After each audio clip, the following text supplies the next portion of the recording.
Hello students, आज आपके सामने मैं फिर हाजिर हुआ हूं दीपक शुक्ला। इंग्लिश ग्रामर की आज जो है मैं आपको चैप्टर लेकर के, और इंग्लिश ग्रामर का वेरी मोस्ट इंपॉर्टेंट चैप्टर्स जिसको हम बोलते हैं narration. Narration is the most important parts of the English grammar. आज हम पढ़ेंगे नरेशन होता क्या है, नरेशन कहते किसे हैं, और नरेशन को किस प्रकार से ट्रांसफर किया जाता है। आज हम उसके विषय में पढ़ेंगे, ठीक है। तो सबसे पहले हम स्टार्ट करते हैं नरेशन। नरेशन मीन्स होता है कथन। नरेशन की मीन्स क्या होता है? कथन। और नरेशन वर्ड की जो उत्पत्ति है वह इंग्लिश के नरेट वर्ड से हुई है। नरेशन वर्ड की उत्पत्ति किससे हुई है? इंग्लिश के नरेट वर्ड से। और नरेट का जो शाब्दिक अर्थ होता है इंग्लिश में उसको बोलते हैं टू से, अर्थात कहना। और इसी को हम कह सकते हैं स्टेटमेंट, अर्थात कथन।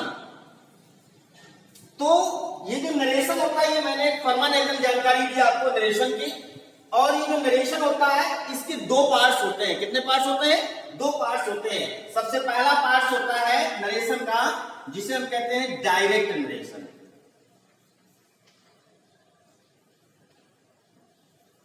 Direct narration. डायरेक्ट नरेशन माने होता है प्रत्यक्ष कथन।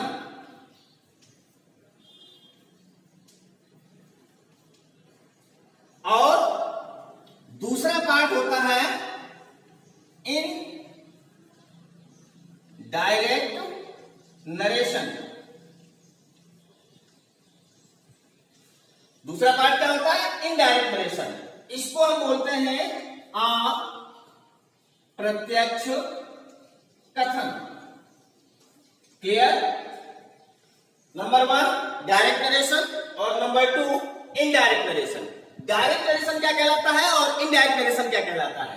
तो डायरेक्ट नरेशन हम उसे कहते हैं जब वक्ता के द्वारा कहीं भी बात को उसी के शब्दों में ज्यों का त्यों अभिव्यक्त कर देना, उसी के शब्दों में बोल देना, वो कहलाता है डायरेक्ट नरेशन। और इनडायरेक्ट नरेशन क्या कहलाता है? वक्ता के द्वारा कही हुई बात को उसी के शब्दों में ना कह करके उसमें थोड़ा जोड़ करके, थोड़ा मिला करके अपने मन से जो है कहना, वो कहलाता है इनडायरेक्ट नरेशन। जो डायरेक्ट नरेशन होता है वह इन्वर्टेड कॉमा के अंदर, कॉमा इन्वर्टेड कॉमा के अंदर उसको लिखा जाता है। और इनडायरेक्ट नरेशन में कॉमा और इन्वर्टेड कॉमा का प्रयोग नहीं करते हैं। फॉर एग्जांपल के लिए जैसे डायरेक्ट नरेशन क्या हो जाएगा? ही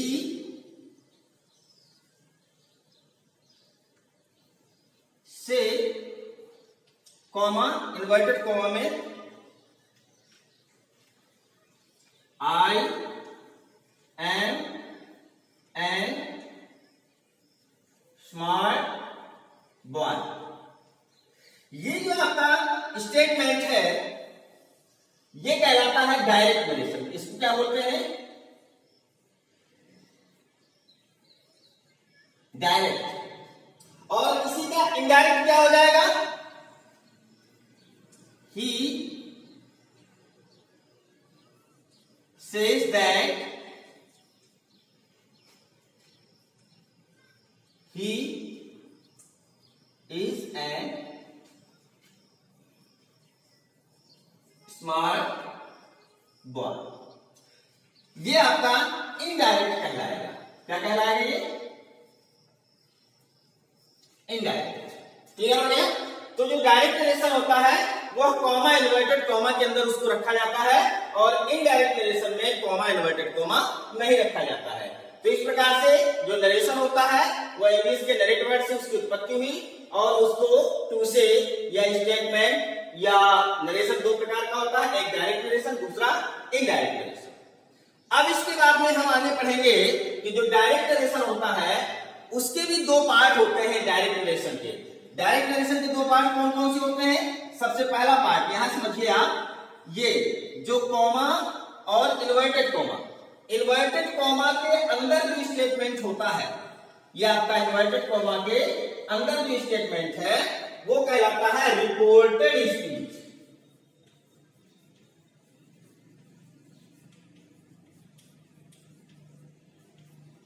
रिपोर्टेड स्पीच। और जो इन्वर्टेड कॉमा के बाहर का जो पार्ट्स होता है, जो कॉमा इन्वर्टेड कॉमा के बाहर का पार्ट्स होता है वो कहलाता है रिपोर्टिंग वर्ब।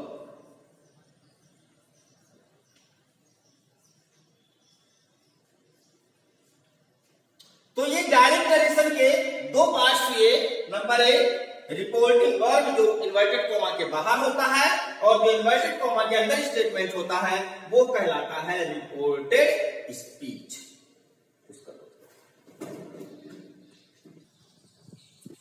अब आप समझेंगे डायरेक्ट से इनडायरेक्ट में कन्वर्ट करने के जो रूल्स होते हैं, वो रूल्स समझने से पहले हमें ये समझना आवश्यक होता है कि जो डायरेक्ट नरेशन होता है वो 5 प्रकार के सेंटेंसेस से बनता है। यानी डायरेक्ट नरेशन में जो इन्वर्टेड कॉमा के अंदर का सेंटेंस होता है, पहले हमें उसको समझना आवश्यक होता है कि वह इन्वर्टेड कॉमा के अंदर का जो सेंटेंस है वह किस प्रकार का है। जब तक हमें ये जानकारी नहीं होगी कि इन्वर्टेड कॉमा के अंदर के सेंटेंस हमारा असर्टिव है, इंट्रोगेटिव है, इंपेरेटिव है, ऑब्जेक्टिव है या एक्सक्लेमेटरी है, तब तक डायरेक्ट से इनडायरेक्ट में बनाने की गलतियां हमारे सामने होती रहेंगी। तो सबसे पहले हमें यह समझना है कि डायरेक्ट से इनडायरेक्ट में कितने प्रकार के सेंटेंसेस में हम कन्वर्ट कर सकते हैं। तो सबसे पहले डायरेक्ट से इनडायरेक्ट में हम 5 प्रकार के सेंटेंसेस में कन्वर्ट कर सकते हैं। सबसे पहला सेंटेंस हमारा होता है असर्टिव सेंटेंस। क्या होता है? Assertive sentence. असर्टिव सेंटेंस को हम कैसे पहचानेंगे कि यह हमारा जो सेंटेंस है वो असर्टिव है? उसके लिए आपको जानकारी होनी चाहिए। उसका जो फार्मूला होता है वह इन्वर्टेड कॉमा के अंदर का जो सेंटेंस होगा वो SVO के फॉर्मेट पर होगा। किस फॉर्मेट पर होगा? SVO के फॉर्मेट पर। S मतलब पहले सब्जेक्ट दिया होगा, फिर उसके बाद में वर्ब दी होगी और लास्ट में ऑब्जेक्ट दिया होगा और फिर फुल स्टॉप होगा। इसके बाद में इंटरोगेटिव सेंटेंस। इंटरोगेटिव सेंटेंस को हम कैसे पहचानेंगे? इंटरोगेटिव सेंटेंस का जो इन्वर्टेड कॉमा के अंदर का जो वाक्य का सॉल्यूशन होता है, जो फॉर्मेट होता है, वो 2 प्रकार के फॉर्मेट से होगा। इंटरोगेटिव सेंटेंस 2 प्रकार से होता है। एक होता है एस नो क्वेश्चंस और दूसरा होता है WH वर्ड से स्टार्ट होने वाले क्वेश्चंस। जो एस नो क्वेश्चंस होते हैं उसमें केवल हाँ और ना में ही उसका उत्तर दिया जा सकता है, और WH वर्ड में प्रश्न सूचक शब्द से वाक्य स्टार्ट होता है, सेंटेंस स्टार्ट होता है। क्लियर हुआ ना? तो जो एस नो क्वेश्चन से जो स्टार्ट होने वाला इंटरोगेटिव सेंटेंस है उसमें सबसे पहले HV यानी हेल्पिंग वर्ब दी होगी, इसके बाद में सब्जेक्ट दिया होगा, फिर वर्ब दिया होगा और लास्ट में ऑब्जेक्ट और क्वेश्चन मार्क। इंटरोगेटिव सेंटेंस की सबसे बड़ी पहचान होती है कि उस सेंटेंस के लास्ट में क्वेश्चन मार्क दिया होता है। उससे हम पहचान लेते हैं कि ये सेंटेंस हमारा इंटरोगेटिव का है। WH वर्ड से उसका फॉर्मेट क्या होता है? पहले WH वर्ड दिया होगा, फिर इसके बाद में हेल्पिंग वर्ब दी होगी, फिर सब्जेक्ट दिया होगा, फिर वर्ब दी होगी, मेन वर्ब, और इसके बाद में ऑब्जेक्ट और लास्ट में क्वेश्चन वर्ड होगा। तो ये इंटरोगेटिव सेंटेंस का फॉर्मेट होता है। इसी प्रकार से तीसरे प्रकार का जो सेंटेंस होता है जिसे हम बोलते हैं इंपेरेटिव सेंटेंस। इंपेरेटिव सेंटेंस को भी हम डायरेक्ट से इनडायरेक्ट में कन्वर्ट करते हैं। तो इंपेरेटिव सेंटेंस को पहचानने का तरीका क्या होता है? वो 2 प्रकार से होता है। इंपेरेटिव सेंटेंस में जो सब्जेक्ट यू होता है वो हिडन होता है।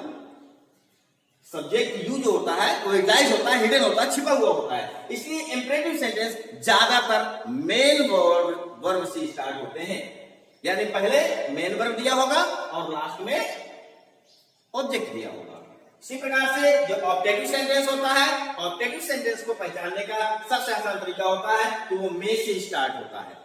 पहले मे दिया होगा, फिर सब्जेक्ट दिया होगा, फिर वर्ब दी होगी, फिर ऑब्जेक्ट और लास्ट में एक्सक्लेमेशन मार्क जरूर लगा होगा ऑब्जेक्टिव सेंटेंस। और फिर जो 5वें प्रकार का सेंटेंस होता है जिसे हम बोलते हैं एक्सक्लेमेटरी सेंटेंस।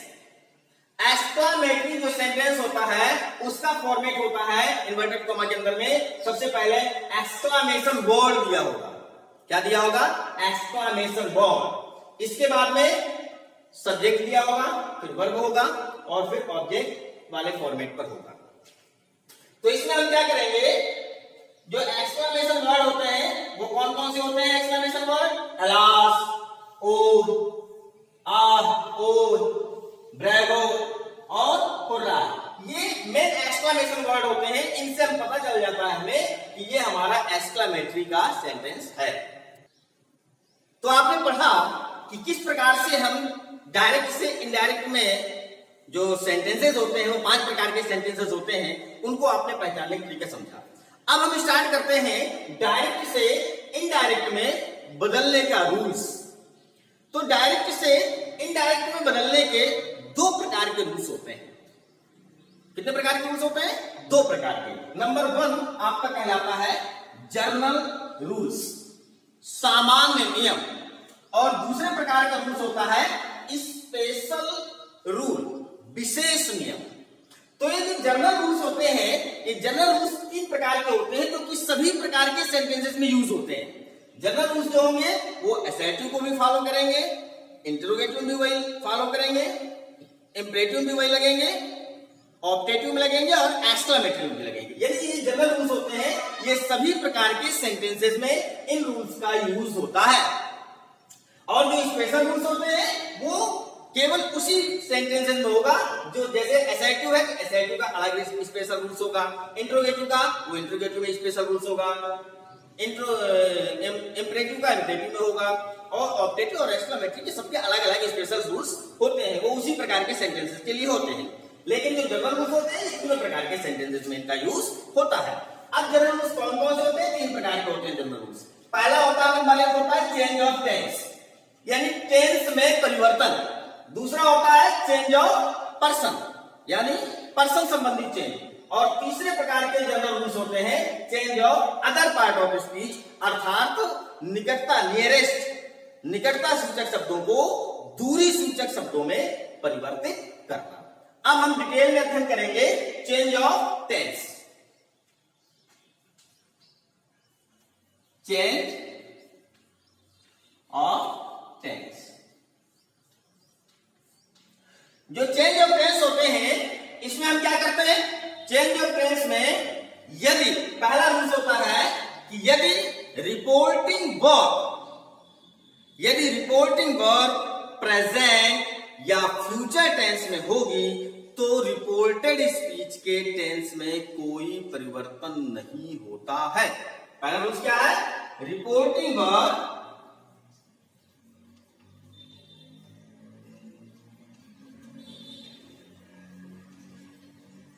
प्रेजेंट या फ्यूचर में हो तो रिपोर्टेड स्पीच में नो चेंज, कोई परिवर्तन नहीं होता है। क्लियर हुआ? एग्जाम्पल के तौर पर आप देखें, जैसे हमने कह दिया he says, comma, inverted comma में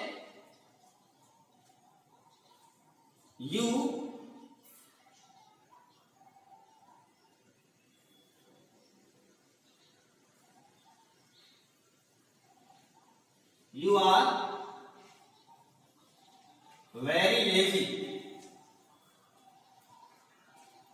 वो कहता है कि तुम बहुत आलसी हो। अब आप देखिए, ये आपकी रिपोर्टिंग वर्ब है। अब रिपोर्टिंग वर्ब का जो टेंस है वह कौन सा है? प्रेजेंट में है।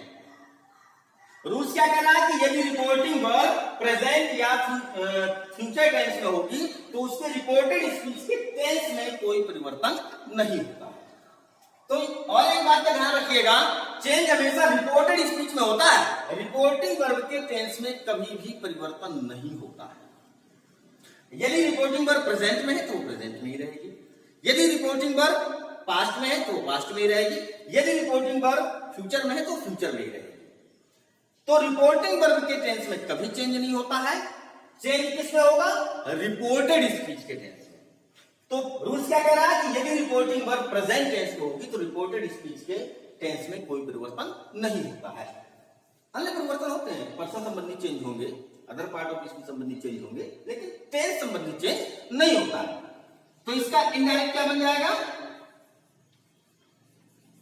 इसका इनडायरेक्ट बन जाएगा ही, अब शेष के बाद में यदि ऑब्जेक्ट दिया होता, शेष टू मी दिया होता, कोई ऑब्जेक्ट दिया होता तो शेष को हम टेल से बदल देते। अगर तो से टू है तो टेल में बदलते हैं, शेष टू होगा तो टेल से बदल देंगे, और सेट टू होगा तो टोल्ड में बदल देते हैं। तो ही सेज जो का जो रहेगा, कॉमा इन्वर्टेड कॉमा हटा करके हम दैट का यूज करते हैं, और फिर ये पर्सन यू आया है आपका, इस यू को हम ऑब्जेक्ट, रिपोर्टिंग वर्ब को ऑब्जेक्ट नहीं किया है तो फर्स्ट पर्सन या थर्ड पर्सन का सब्जेक्ट मान लेते हैं, तो यहाँ पर आई हम सब्जेक्ट मान लेंगे, यू को चेंज कर देंगे। अब यहाँ पर ये आर आई है तो टेंस संबंधी चेंज नहीं होगा, तो आई एम वेरी लेजी, ये आपका इनडायरेक्ट बन जाएगा। He says that I am very lazy. इसी प्रकार से तो जैसा कि आपने देखा कि यदि अगर पहला रूल है चेंज ऑफ टेंस का, कि यदि रिपोर्टिंग वर्ब प्रेजेंट या फ्यूचर टेंस में हो तो रिपोर्टेड स्पीच के टेंस में कोई परिवर्तन नहीं होता। क्लियर? अब दूसरा रूल होता है कि यदि रिपोर्टिंग वर्ब पास्ट टेंस में हो, कौन से टेंस में हो?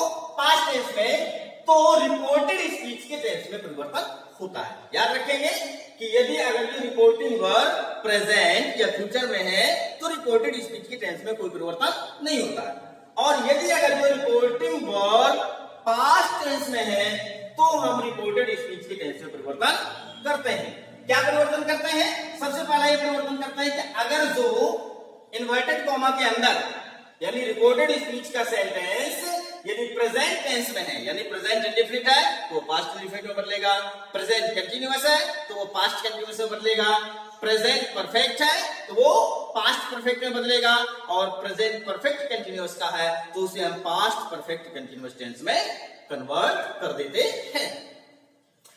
अब अगर जो पास्ट इंडेफिनिट टेंस का सेंटेंस है, कौन सा है? पास्ट इंडेफिनिट है, तो यदि पास्ट इंडेफिनिट है तो उसे हम बदलते हैं पास्ट परफेक्ट में। किसे बदलते हैं? पास्ट परफेक्ट में। पास्ट कंटीन्यूअस का यदि सेंटेंस है तो उसे हम बदलते हैं पास्ट परफेक्ट कंटीन्यूअस में। पास्ट परफेक्ट का यदि सेंटेंस है उसमें नो चेंज, कोई परिवर्तन नहीं करते हैं, और पास्ट परफेक्ट कंटीन्यूअस का यदि सेंटेंस है तो उसमें भी हम नो चेंज करते हैं। इसी प्रकार से फ्यूचर टेंस में हम क्या परिवर्तन करते हैं? फ्यूचर में विल को वुड में बदल देते हैं, शैल को शुड में बदल देते हैं, कैन को कुड में बदल देते हैं, मे को माइट में बदल देते हैं, मस्ट का मस्ट ही रहता है, माइट का माइट ही रहता है, शुड का शुड रहता है, और वुड का वुड ही रहता है। तो आज मैंने आपको जो जनरल रूल से पहला बताया चेंज ऑफ टेंस के विषय में, और आगे दूसरा जो जनरल रूल है चेंज ऑफ पर्संस वो अगले क्रम में मैं आपको बताऊंगा।